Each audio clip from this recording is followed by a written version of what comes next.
I'm sat in oncology and I hear the words that no young mother ever wants to hear.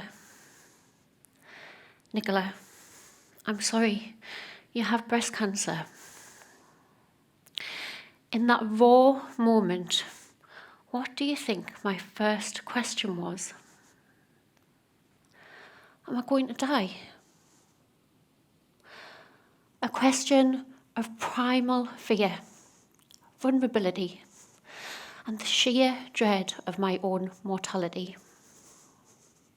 It's the one question anybody would ask, isn't it? What do you think my second question was? Am I going to lose my hair? Why did I ask that? Maybe it was the hairdresser in me. Maybe it was the woman in me.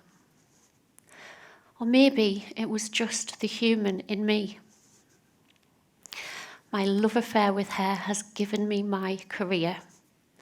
Hair made me and all of my clients feel beautiful and feminine. But in that moment, my whole perspective on hair and life utterly changed. What does your hair mean to you as you run your fingers through it, freshly washed, and it swishes around your face and it sits just perfectly back at you in that salon mirror? Are you smiling? You've worked miracles. I look 10 years younger. Good hair days are transformative. Ask my husband over there. He'd have his hair cut every week if I agreed.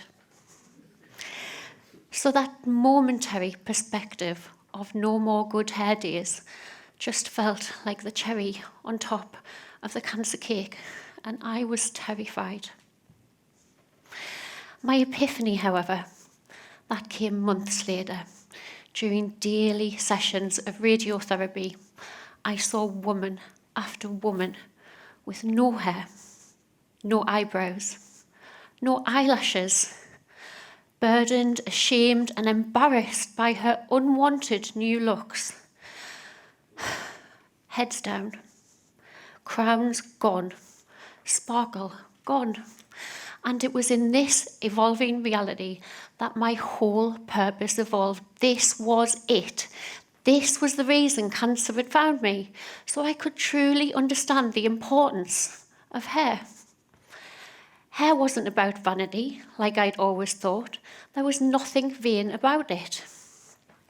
And so my post-cancer life has involved years of extensive research and training to truly understand the science of scalp and hair and the impact of not having it. I volunteered with women where hair was not a given. I opened conversations with doctors, undertook research, and my team and I have helped over 10,000 people navigate their own hair loss journey. And it's here that I discovered the link between hair and identity. Hair isn't about vanity. There's nothing vain about it. Simply having hair is about acceptance, and for some people, it's about survival. I have met too many women to count who have refused life-extending treatment just because they would lose their hair. In their words, dying with dignity and their hair meant more. So why do they feel like this? Well, that's because what hair loss really means to them is a loss of control, a loss of identity, a loss of their perceived beauty and femininity, and a loss of their self-esteem. And it's these losses that have the most profound effect on dignity, confidence, and mental health. And so the question really is, how can we support people in life both with and without their hair? This led me to collaborate on a study with Newcastle University. Our ongoing research together would aim to prove the positive impact we can have on somebody by offering new hair, but by supporting them before, during, and after the hair loss. Please allow me to walk you through a day of this study and share some real-life experiences. Susan is in her 40s. She's a brilliant CEO. She's a mummy to 2 small children. She's just found out that she has an incurable breast cancer. She's terrified of her kids seeing her with no hair. She also wants to go to work for as long as she can without anybody knowing her diagnosis. She wants to rock in that boardroom like she always has, owning it. What if people know I'm wearing a wig? What if my team treat me differently? My kids are too little to understand. What if my family think I'm ugly? We soon realised that to help Susan needs everyone around her to accept the hair loss before she can even think about what's happening to her. So we make a plan to cut Susan's hair really short, and we invite the children, the whole family, come for a haircut, and we do it together. It's a really fun appointment. We make a big deal out of it. Then we might help Susan take a picture of her new look. Whether that's bald or really short, she can send this picture out to family and friends ahead of any meeting. So when they see her, they don't tilt their heads to one side. They're less reactive, and she feels okay about meeting them. Then we set to work on making her a beautiful wig identical to her biological hair, and we give her the confidence to wear it. Week 1, she comes in the salon and she's in a private room. But by week 4, she sits in reception, comfortably bald, waiting for her hair to be refitted. Good hair days are back. So Susan's back. Powerful CEO in the boardroom, she is not identifiable as somebody living with cancer. And at home, she can be mummy, with or without her hair. Her loss of identity and control is restored. Now let's flip the narrative. Meet Gina. Gina would like to take her 6-year-old son Joshua to the park. He's having a good day. But Josh has recently lost his hair due to treatment. I can't take him. What if people stare at him? What if other mums ask me questions about cancer? I don't want to answer. I want today to be about fun. For this family, hair loss represents a total loss of control. Gina cannot control anyone's reactions to Josh or to her. How can we help here? Well, we would start with education. We would go into Joshua's school and deliver an assembly all about children with cancer, alopecia and hair loss. In my experience, children accept what they understand. So if we show them it, we tell them about it, it's normal for them. It's just not a big deal.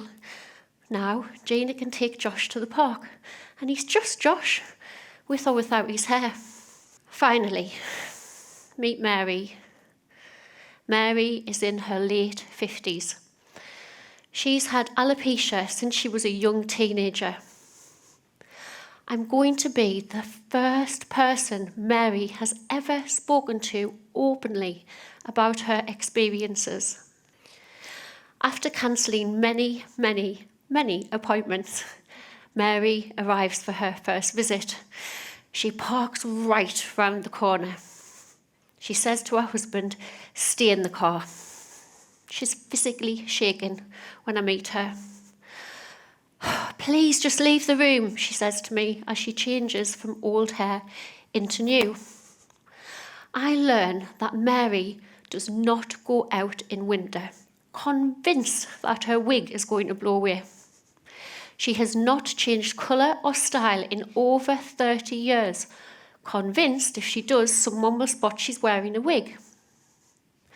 And her husband has seen her naked body every single day of their marriage, but never without her hair, because that is a whole new level of naked. Mary was forced to wear a wig for school, then again in her workplace. She has learned to be humiliated and ashamed and embarrassed of her hair loss. People around her have said, "It's only hair. It doesn't matter. It's only hair. Don't be so vain. It's only hair." And so for Mary, All I do is listen. In that moment, I am not a hairdresser. I am not a trichologist. I am simply a human hearing another human. Acknowledging all of her insecurities, hearing all of her beliefs and all of the shame that she holds. And slowly, over months and months, we help re-educate Mary about hair loss. We give her the space to feel like she can talk about it openly. Until one day, she sits with me with no hair. How liberating to be fully naked for the first time in 30 years. From Susan to Mary, we must empower and support the person going through it to alleviate all of this sense of loss. If we can embrace change and redefine what beauty is, the world would be an easier place for those to live in. So I leave you with these lasting thoughts. When somebody you love, a brother, a sister, a friend or a child, experiences anything that I've spoken about tonight, how will you react? I'd like you to embrace and encourage it. Let them feel beautiful, loved and accepted however they are. Educate and normalise it. Let people see it. Open conversations with younger people. And empathise. Never minimise. Acknowledge the significance that this holds for the person. Validate every single feeling. And finally, when you hear those words, it's only hair. It's not. In this minute, it's their everything.